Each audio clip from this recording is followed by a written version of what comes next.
हरे कृष्णा भाइयों, हरे कृष्ण। कैसे हो? बहुत बढ़िया। यार बहुत अच्छे लग रहे हो आप लोग। कहाँ से हो, क्या करते हो? हम गुजरात से हैं, स्टडी करते हैं, ये टीचर है। अच्छा, क्या स्टडी करते हो आप? मैं तो बीए करता हूँ, बीए। बीए। हाँ। यार गुजरात अच्छी सिटी है, मैं आया हुआ हूँ अहमदाबाद, अच्छा लगा मेरे को गुजरात। मैं आप लोग कहाँ से हो गुजरात में? हम गुजरात में नवसारी। मैं 12th में हूँ, 12th में। आप डिब्बा। 12th में हो? डिब्बा डिब्बा। और आप? मैं पढ़ाता हूँ, टीचर। और टीचर आपकी है। एज क्या है? मेरी एज 20। मेरा नाम वैष्णव सेवादास है। आपसे कुछ चर्चा करना चाहता हूँ यार, थोड़ा सा समय दे दोगे आप मेरे को?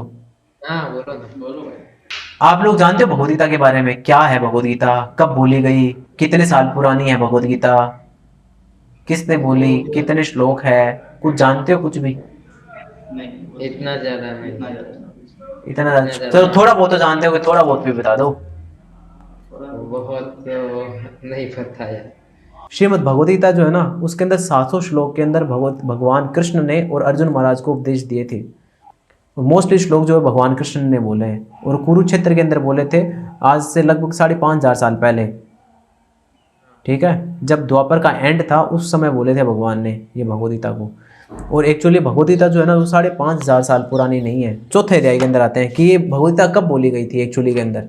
एक तो 5,500 साल पहले ही बोली थी, क्या बस इतनी पुरानी है क्या? 5,500 साल पहले ही पुरानी है भगवद गीता? नहीं, भगवान क्या कह रहे हैं चौथे अध्याय के अंदर, स्टार्टिंग के अंदर ही भगवान कह रहे हैं, भगवान श्री कृष्ण ने कहा, मैंने इस अमर योग विद्या का उपदेश सूर्यदेव विवस्वान को दिया।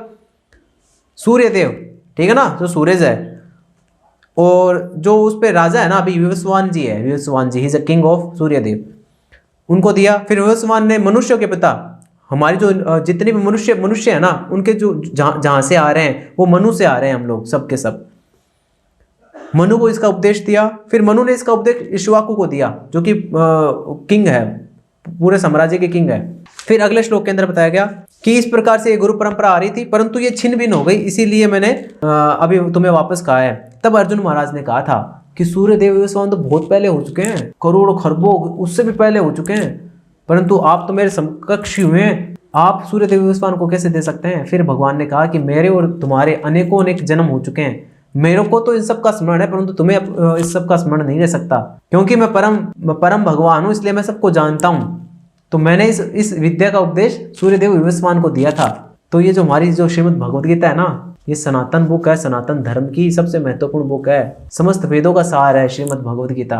आज हमारे मुस्लिम भाई बहन कुरान जानते हैं ना, क्रिश्चियन जो बाइबल जानते हैं ना, और हिंदू क्या जानते हैं अपने धर्म ग्रंथ विषयों के बारे में, जबकि हमारा जो वेद था, इनका जो नॉलेज था, इनका जो ज्ञान था, इतना जबरदस्त ज्ञान है, पूरे विश्व के गुरु कहलाए हैं भारतवर्ष को। क्यों? क्योंकि इनके पास जो वेदों का ज्ञान था वो अतुल्य था, अद्वितीय था। तो हमें अपने इस सनातन धर्म के ऊपर गर्व होना चाहिए। नहीं है ना, परंतु अगर हमें गर्व है तो हमें पढ़ना चाहिए, हमें जानना चाहिए कि हमारे धर्म के अंदर मैं इस धर्म के अंदर में अगर मैंने जन्म लिया है तो मैं जानूं तो उसी धर्म के बारे में क्या है, ये जानना चाहिए नहीं जानना चाहिए। देखो, हमारे धर्म के अंदर एक हिस्सा है मंदिर जाना, परंतु सिर्फ मंदिर जाने से काम नहीं होने वाला है, हमें ज्ञान लेना पड़ेगा। हम सोचते हैं कि मंदिर जाने से हमारी सारी जो चीजें सोल्व हो जाएगी, नहीं। अर्जुन महाराज देखो, मंदिर के अंदर किन के पास जाते हो आप? अर्च विग्रह के पास, है ना, वो भी भगवान के अवतार बताए गए हैं। और जब भगवद गीता जब भगवान कृष्ण ने अर्जुन महाराज को बोली थी, तो उससे पहले अर्जुन महाराज जो थे एकदम डिप्रेस्ड हो गए थे, almost in the situation of suicide, कि मैं सुसाइड कर लूं, इस अवस्था के अंदर आ गए थे वो अर्जुन महाराज। जबकि भगवान श्री कृष्ण उनके साथ साक्षात खड़े हुए थे, फिर भी वो दुखी थे, वो इतने टेंशन के अंदर थे कि आज वो टेंशन हमारे सामने आ जाए तो हम कुछ नहीं कर सकते हैं। जरा सोचो आप कि आपका जो सबसे प्रिय व्यक्ति है ना, उसको आपको मारना है जहर देके, सबसे जो प्रिय व्यक्ति है उसको आपको जहर देके मारना है, आप क्या हालत होगी आपकी, क्या स्थिति रही होगी आपकी? मार सकते हो? नहीं। और बताया गया, हमारे शास्त्रों के अंदर आया गया कि अर्जुन महाराज को कृष्ण भगवान से के बाद जो सबसे अधिक प्रिय थे ना, वो भीष्म पितामह थे, और वो भीष्म पिता वो उनके सामने खड़े हुए थे, उनको मारना था, उनकी क्या स्थिति रही होगी जब उन्होंने देखा कि मेरे को इनको मारना है, मेरे सारे कौरव भाइयों को मारना है। फिर भगवान ने बताया कि जो हमारा सनातन धर्म है, इसका सबसे पहला जो सिद्धांत है, जो सबसे महत्वपूर्ण सिद्धांत है, वो है कि हम शरीर नहीं आत्मा हैं। अर्थात कि मैं ये शरीर नहीं हूं, मैं आत्मा हूं। मैं आपको इसको एक उदाहरण के तरीके से समझाता हूं। जैसे मैं बोलता हूं कि यह मेरी गाड़ी है, यह मेरी गाड़ी है, इसका मतलब क्या है कि मैं गाड़ी नहीं हूं। मैं और गाड़ी दोनों अलग अलग चीजें हैं। एम आई राइट? उसी तरीके से थोड़ा आगे चलते हैं। यह मेरा चश्मा है, इसका मतलब मैं चश्मा नहीं हूं।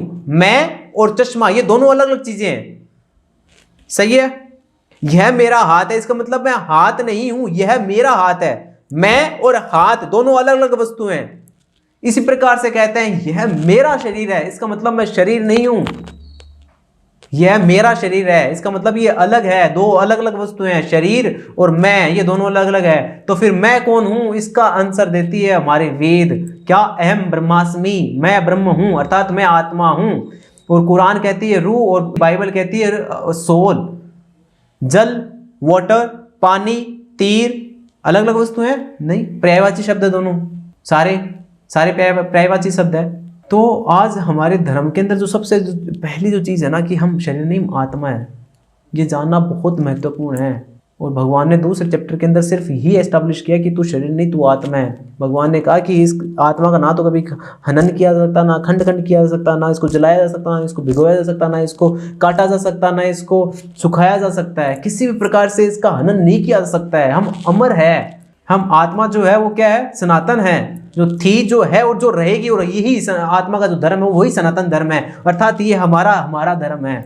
और एक्चुअली हमारा भी धर्म नहीं है, ये हर जीव का धर्म है। समझ रहे हो मेरी बात आप लोग?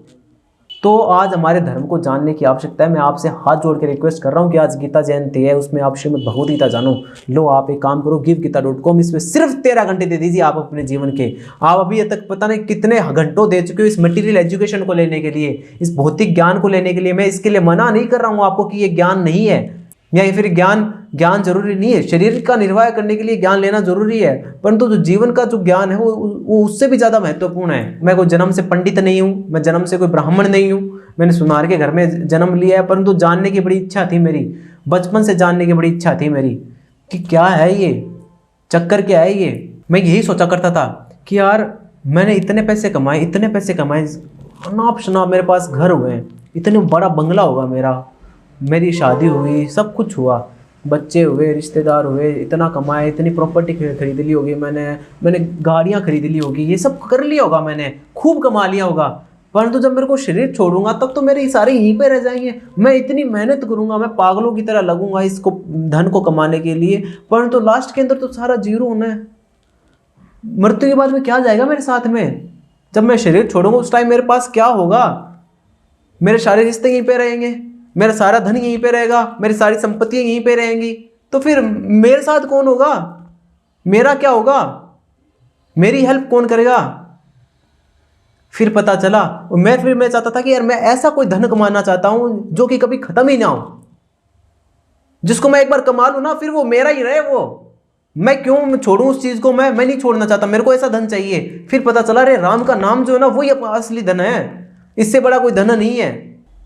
राम का नाम कभी भी जो है ना वो छूट नहीं सकता। और हमारे साथ जो भगवान कृष्ण है, हमारे साथ भगवान है, हर समय विद्यमान रहते हैं हमारे साथ। हृदय के अंदर आत्मा है, उसके पास में परमात्मा भी विराजमान रहते हैं। हमारा साथ भगवान कभी नहीं छोड़ते, परंतु हमने उनकी तरफ कभी मुंह नहीं मोड़ा। भगवान तो हमारी तरफ मुंह मोड़ रहे हैं, परंतु हमने पीठ दिखा रखी है उनको जन्म जन्मांतर से। पता है भगवान कितनी कृपालु है। बाकी सब हमारे रिश्ते यहीं पे छूट जाते हैं, माता के, पिता के, पत्नी के, बच्चे के, सब रिश्ते, परंतु भगवान कृष्ण का जो संबंध है ना हमारे साथ वो कभी नहीं छूटता है। वो हमें कभी नहीं छोड़ते हैं, भले हम किसी भी अवस्था के अंदर आ जाएं, किसी भी सिचुएशन के अंदर आ जाएं। हम है ना मल के कीड़े के रूप में भी हमारा किसी योनि के अंदर जन्म होता है ना, उस समय भी हमारे हृदय के अंदर भगवान कृष्ण रहते हैं, भगवान रामचंद्र जी रहते हैं। वो नहीं हमारा साथ छोड़ते हैं, परंतु हम है ना उनकी तरफ एक बार बस हम इनकी तरफ। मैं आपको एक चीज़ बताऊं, वर्ल्ड की कोई भी बुक पढ़ लो आप, ठीक है ना, फिजिक्स, केमिस्ट्री, बायोलॉजी, बॉटनी, डॉक्टरी, accountancy, chart accountancy, engineering, PhD, कोई भी बुक्स पढ़ लो, उसके अंदर नहीं बताया गया है कि इसे पढ़ने के बाद आप आनंद के अंदर आ जाओगे, सुख की प्राप्ति हो जाएगी आपको। परंतु ये बुक है हमारे पास, सनातन धर्म की सबसे प्रिय बुक, क्या? श्रीमद् भगवद गीता। इसके अंदर बताया गया है क्या कि इसे यज्ञ ज्ञात्वा मोक्ष से अशुभात, अर्थात इसे जान लेने से समस्त प्रकार के जो अशुभ चीज़ें हैं जितने भी टेंशन है, जितने भी दुख है, सारों का क्या हो जाएगा, मोक्ष मतलब छुटकारा मिल जाएगा। ज्ञात्वा माम शांति रक्षति, इसे जान लेने पर शांति प्राप्त हो सकती है, हमें आनंद की प्राप्ति कर सकते हैं हम, क्योंकि भगवान का दूसरा नाम क्या है, आनंदमय बहसात है। भगवान कृष्ण आनंद के पुंज है, आनंद के सागर है वो।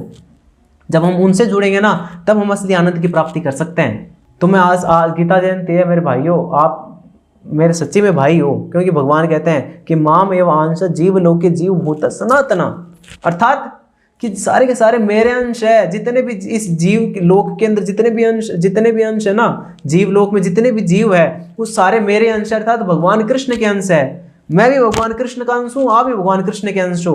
आप मेरे रियल भाई हो, आप मेरे रियल भाई हो। इसलिए मैं चाहता हूँ कि हर एक भारतीय जो ना कम से कम भगवत गीता का ज्ञान ले,